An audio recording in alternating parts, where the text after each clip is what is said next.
అందరికీ hi, welcome to my YouTube channel ఏవి cooking world. ఈరోజు అయితే నేను చాలా డిఫరెంట్గా అటుకులతో ఈ పకోడీని అయితే చేశాను. చాలా బాగున్నాయి. టేస్ట్ అయితే ఎవరైనా ఈజీగా చేసేయగలరు. ఒక్కసారి చూసారా, లోపలి వరకు అయితే బాగా ఉడికినాయి. అలాగే ఆయిల్ అయితే కొంచెం కూడా పట్టలేదు. ఎవరైనా ఈజీగా డైట్ చేసే వాళ్ళు కూడా తినేయొచ్చు.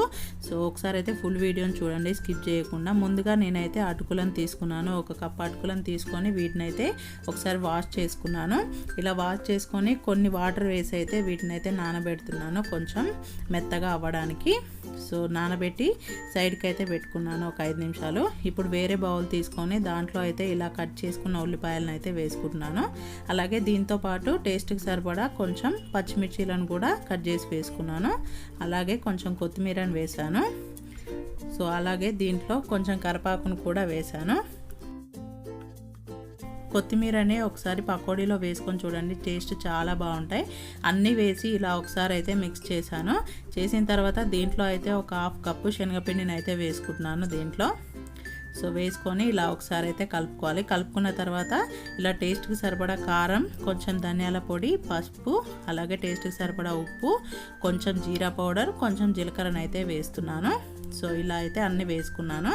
వేసేసుకొని దీన్ని ఒకసారి మళ్ళీ మిక్స్ చేసేసుకోవాలి. కారం ఇంకా ఉప్పు అయితే ఎవరి టేస్ట్కి తగ్గట్టుగా వాళ్ళు వేసుకోండి. మీకు కావాలంటే ఈ కారాన్ని స్కిప్ చేసేసి మొత్తం పచ్చిమిర్చినైనా వేసేసుకోవచ్చు దీంట్లో. ఇప్పుడు ఇలా కలుపుకొని దీంట్లోనే ముందుగా నానబెట్టిన అటుకులను అయితే వేస్తున్నాను. సో ఇలా వేసేసుకొని మొత్తం అంతా ఒకసారి పిసికేసుకోవాలి పిండిని అయితే. సో చూసారు కదా, ఇలా అయితే కొంచెం ప్రెస్ చేస్తూ పిసకాలి. అప్పుడే మనకు అటుకులు అనేవి మొత్తం మ్యాష్ అయిపోతాయి. దీంట్లో ఇలా వేసేసుకొని దీంట్లో కొంచెం వాటర్ అయితే వేస్తున్నాను. ఎక్కువ వాటర్ ఏం పట్టవు, దీంట్లో నార్మల్గానే పడుతుంది వాటర్. వేసేసుకొని ఇలా అయితే వచ్చేలా కలిపేసుకున్నాను. సో అటుకులను కొంచెం ప్రెస్ చేస్తూ పిసికితే ఇలా వచ్చేస్తుంది పిండి అయితే. సో ఇప్పుడు ఇలా కలిపేసుకున్నాను పిండిని కలిపేసుకొని స్టవ్ పై ఇలా ఆయిల్ పెట్టుకొని హీట్ చేసేసుకున్నాను. బాగా హీట్ అయిన తర్వాతనే ఈ పకోడీలని ఇలా అయితే వేసేసుకున్నాను ఒక్కొక్కటిగా. సో టేస్ట్ అయితే చాలా బాగుంది. ఒకసారి అయితే కంపల్సరీగా ట్రై చేయండి.